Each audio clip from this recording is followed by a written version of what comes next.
রাজধানীতে গ্যাস সংকটের খবর জানাতে সহকর্মী সাজ্জাদুল হক যুক্ত হচ্ছেন তেজগাঁও থেকে। সাজ্জাদ, অনেকদিনই তো হলো এই সংকটের, কোনো আশার খবর শোনাতে পারেন? বাংলা কিউআর যেখানে নগদ পেমেন্ট সেখানে সারা দেশে 10 লাখেরও বেশি মার্চেন্টে নগদে পেমেন্ট করুন খুব সহজে। আমরা মোটামুটি সকাল থেকেই আমরা রাজধানীর বেশ কিছু জায়গায় ঘুরেছি, আমরা দেখেছি ফিলিং স্টেশনগুলো দেখেছি, আমরা ম্যাক্সিমাম ফিলিং স্টেশনগুলো আমরা বন্ধ দেখেছি।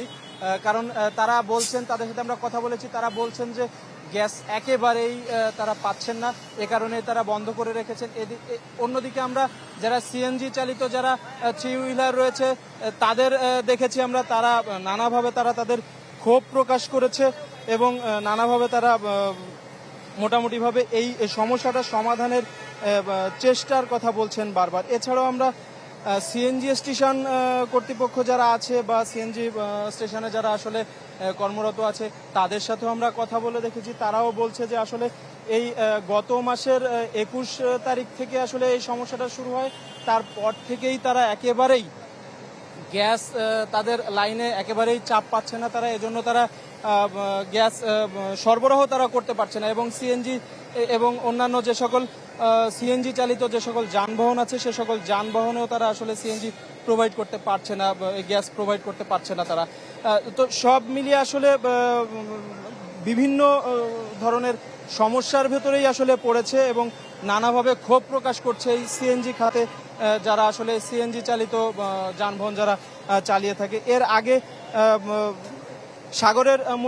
সাগরের প্রতিকূল আবহাওয়ার কারণেই আসলে কিছুটা জাহাজের কার্গো থেকে এই সিএনজি খালাস করতে আসলে বিলম্বিত হচ্ছিল। এ কারণেই ফের এই চলতি সপ্তাহের রবিবার থেকে আসলে এই সংকটটা আবার শুরু হয় এবং এই সংকটটা এখন প্রকট আকার ধারণ করেছে। আমরা রাজধানীর বিভিন্ন জায়গায় আসলে দেখি শ্যামলী টেকনিক্যাল, দারুসালাম এলাকাগুলোতে খুব সিরিয়াল রয়েছে।